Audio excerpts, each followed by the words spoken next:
The Lord reigns. Let the nations tremble. He sits enthroned between the cherubim. Let the earth shake. Great is the Lord in Zion. He is exalted over all the nations. Let them praise your great and awesome name. He is holy. The King is mighty. He loves justice. You have established equity. In Jacob you have done what is just and right.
About 8 days after Jesus said this, he took Peter, John, and James with him and went up onto a mountain to pray. As he was praying, the appearance of his face changed, and his clothes became as bright as a flash of lightning. 2 men, Moses and Elijah, appeared in glorious splendor, talking with Jesus. They spoke about his departure, which he was about to bring to fulfillment at Jerusalem. Peter and his companions were very sleepy, but when they became fully awake, they saw his glory and the 2 men standing with him. As the men were leaving Jesus, Peter said to him, "Master, it is good for us to be here. Let us put up 3 shelters, one for you, one for Moses, and one for Elijah." He did not know what he was saying. While he was speaking, a cloud appeared and covered them, and they were afraid as they entered the cloud. A voice came from the cloud saying, "This is my son, whom I have chosen. Listen to him." When the voice had spoken, they found that Jesus was alone. The disciples kept this to themselves and did not tell anyone at that time what they had seen.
There is nothing as mysterious as the life of faith.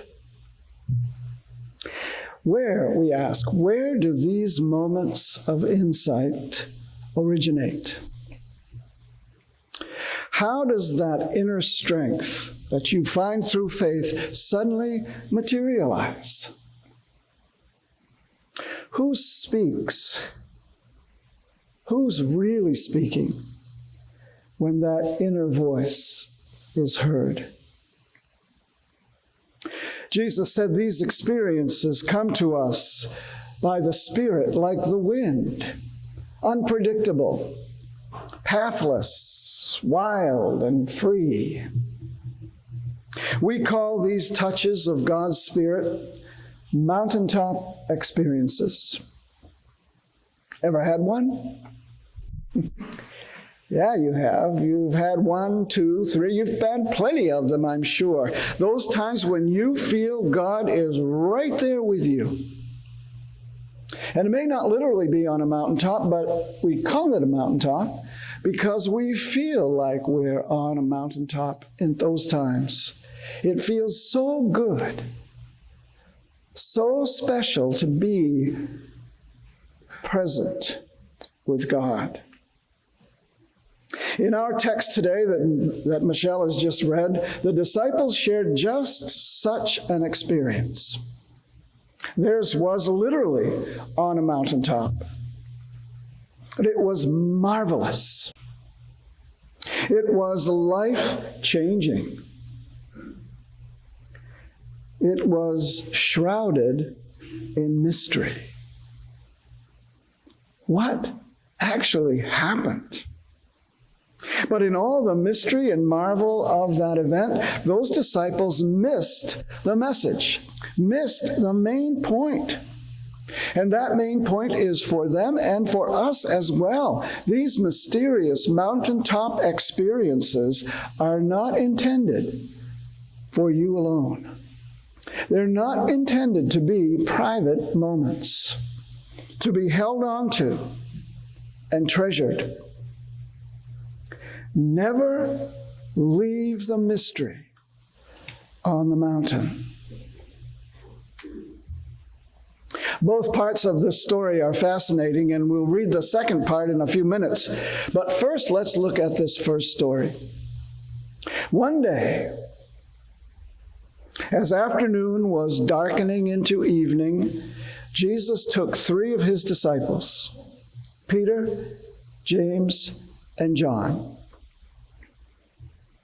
He took them on a hike up a high mountain. And it was well after dark when they reached the rounded top, started the little campfire, and shared a bite to eat. Following their meal, Jesus turned to the reason they had secluded themselves away from the crowd below. He stepped away in the moonlight, knelt down, and began to pray. He expected his 3 followers to do the same. But they were so sleepy, so tired. Soon, though they tried, soon they drifted away into dreamland. A few weeks later, they would do the same exact thing as Jesus prayed in agony in Gethsemane. There, they had a rude awakening and a miserable night. But here on the mountaintop, there was no Judas, no soldiers, no arrest, no trial. There was just the soft glow of the moonlight and the gentle whisper of the breeze. And the mysterious things they saw and heard, or thought they saw and heard. Things they might have seen and heard. Being half asleep, they couldn't tell for sure.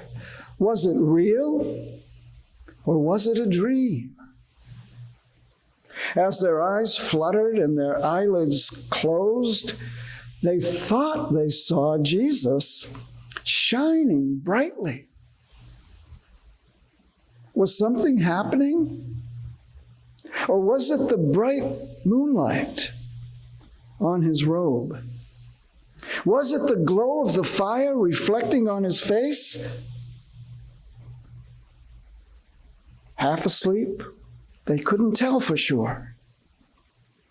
And then these other men appeared, also whitely robed. Where did they come from? It must be a dream, they thought. In dreams, people like that appear and then fade away all the time. We've all had those people come in our dreams, right? We know that's what happens. And so Peter thought he must be dreaming. And they all caught bits of the hushed conversation going on between the three, Jesus and the two men. Something about departure. One of them was Elijah and the other Moses. Now I know it's a dream. They've been dead for centuries.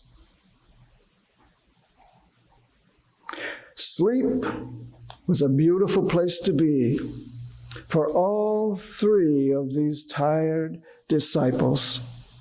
Comfortable and cozy with the low hum of that three-way conversation in the background. Finally, as the rosy fingers of the sun stretched across the morning sky, Peter, James, and John woke up. And there, to their now wide open eyes, they saw the mystery. They saw these mysterious men talking to Jesus, saying goodbye. And Peter, still not sure what was going on, acted like one of those kids. And maybe you've been in this position where you have fallen asleep in class. And the kid next to you nudges you and says, the teacher asked you a question. Have you ever done this? And the kid doesn't know, and they blurt out an answer. I've never done that. I have been the nudger. I've never been the nudged. You may have been one or the other or seen it happen, but it happens not every day in school, but many times. But Peter was in that position. It was like he woke up. It was like he was nudged out of this sleep. He saw these three figures, and he immediately, impulsively opened his mouth. That was Peter. That's the way he was. He opened his mouth. And he says, this wasn't a dream, or was it a dream? I'm not sure. But not wanting to miss that something important had happened, something he had missed, he blurted out in ecstasy, this is wonderful. This is unrepeatable. This is unbeatable. Let's build something here. Let's build three somethings here. One for each of you, a building each.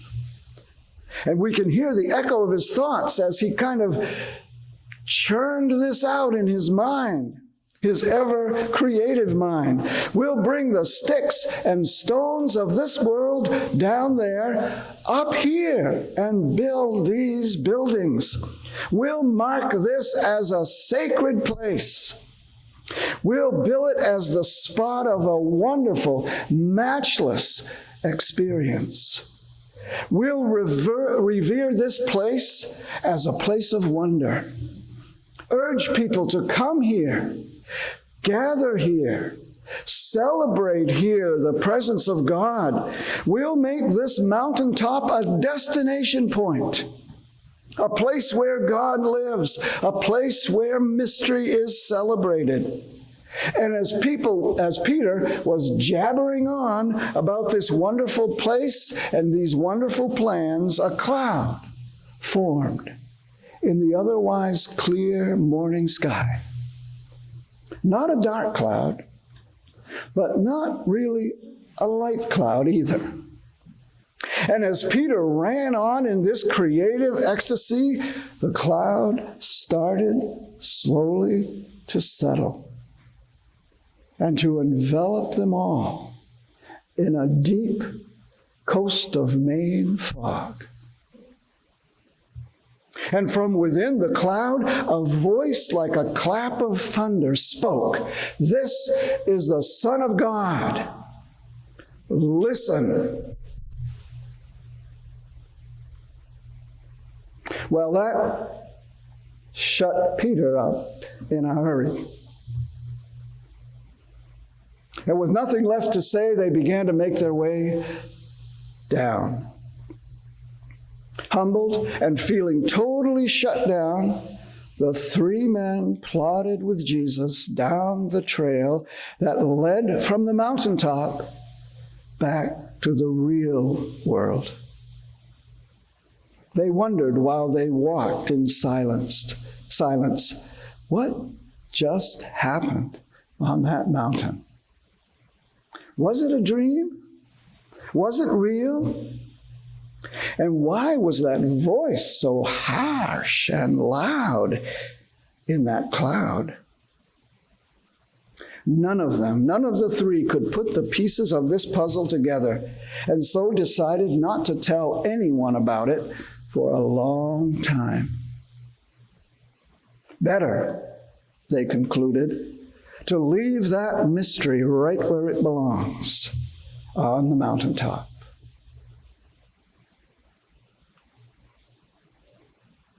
But what happens when they return to the real world? Michelle. The next day, when they came down from the mountain, a large crowd met him.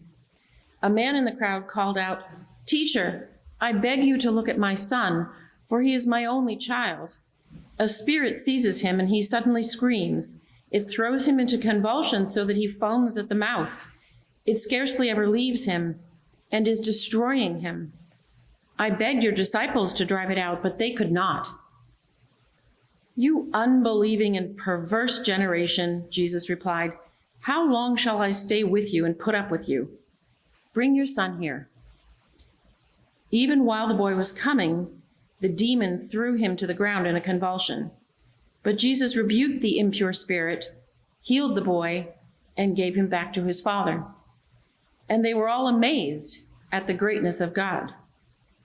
While everyone was marveling at all that Jesus did, he said to his disciples, "Listen carefully to what I'm about to tell you. The Son of Man is going to be delivered into the hands of men." But they did not understand what this meant. It was hidden from them, so that they did not grasp it, and they were afraid to ask him about it.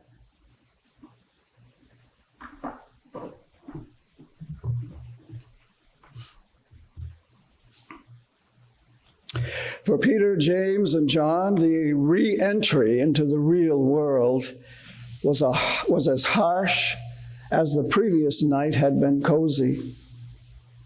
A man cries out to them, his voice raspy from crying, his eyes swollen with tears, his hair a wild mess of desperation. "Come," he says, "save my son."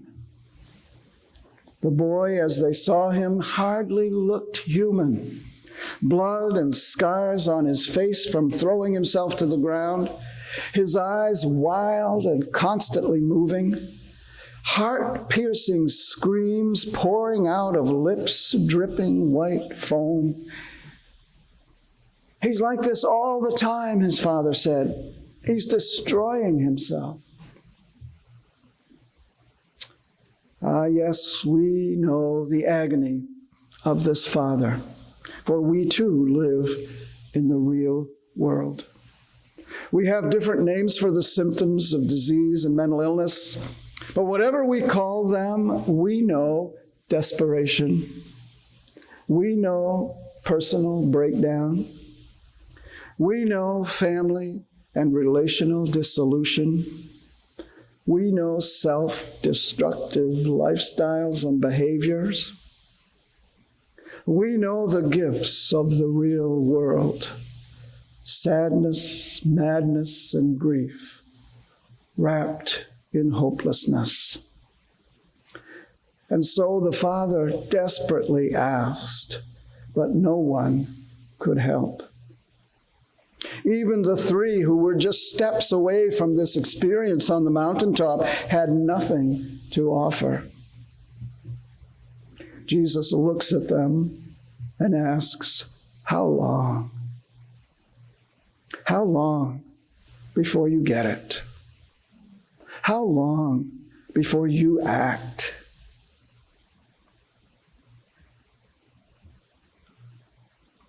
And then he says, "Bring the boy to me."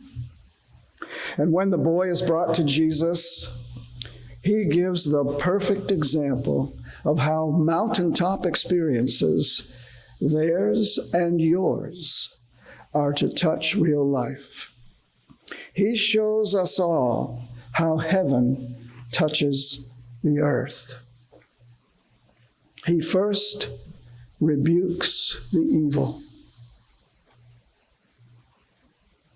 The mystery of faith enables us to tell good from evil, but we are called not just to identify, but to rebuke evil wherever and whenever it appears. From a war against Ukraine, which will result in death and suffering, destruction, and always escalating violence, it is our duty to stand and rebuke. But from that great evil to the very smallest, the white lies we say, the hurtful insults, the tiny theft, it is our task to rebuke evil. And then Jesus heals the boy. Healing seems like a tall order to us, does it not? But let us remember, sometimes healing comes through mystery. Sometimes we see and identify and maybe even a part of a miraculous healing. We call them miraculous because we can't explain it any other way than by the hand of God. And sometimes that's the way healing happens. But like the wind of the Spirit, it's a little unpredictable from our point of view. But there are other times when healing happens through prayer. And that's something we can do. Healing through prayer. And there is almost always involved in the healing of a person someone who loves them. Or to say it another way, almost always a person is healed because someone loves them.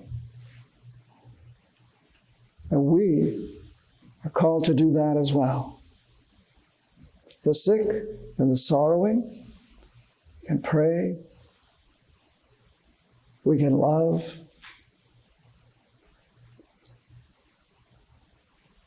And we can ask for a miracle. And often that too comes. Bring your faith experience to reality. Be a healer. And then thirdly, Jesus restored the relationship. It says he gave the boy back to his father. He rebuked the evil, he healed the boy, and gave him back to his father. In this case, the relationship was father and son. Jesus restores the relationship, and so that, too, we are called to do. Human relationships are almost always mysterious. It's hard to explain them, hard to encapsulate them. In this case, the relationship of father and son mended. But there are far more relationships. Father and daughter, mother and daughter. That's always an interesting one. Mother and son, husband and wife, friend and friend, colleague to colleague, partners, brothers, sisters, all mysterious, all complex. And a big part of the life of faith is tending and mending relationships. And finally, at the end of this story, Jesus says the most important message of all. I see Jesus saying it to all of his followers, but I wonder if he didn't lean a little bit in the direction of Peter, James, and John when he said these words. The memory of that voice in the cloud, fresh in their minds, that word, listen, booming out like a clap of thunder. So Jesus very distinctly introduces his next words with these words, listen carefully to what I am about to tell you. And the disciples are leaning forward to hear what he has to say. Peter, James, and John, who knows quite what they are feeling when that word listen echoes in their minds. And Jesus says, I am going to be betrayed into the hands of men. Or what he's saying is, I am soon to be sacrificed. The fourth and most significant part of bringing the mystery of faith to the world around us is sacrifice. Rebuking evil, healing, restoring relationships all hinge on our willingness to be sacrificial, to sacrifice our time, to sacrifice our energy, to sacrifice our interests, to sacrifice our money, to sacrifice our being right. The more you are willing to sacrifice, just as Jesus sacrificed all, the greater difference you will make in this world. Now, I'm a great lover of mountaintop experiences. I feast on them, and I try to create them for others. And when I can, I try to create them or help to create them for you. And I hope and believe that these wonderful experiences of faith are yours and will continue to be yours. But in the wonder of God's love and in the splendor of the Spirit's presence in our lives, we must never forget the most important message of all. Let us never, ever leave the mystery on the mountain. Amen. Let's pray.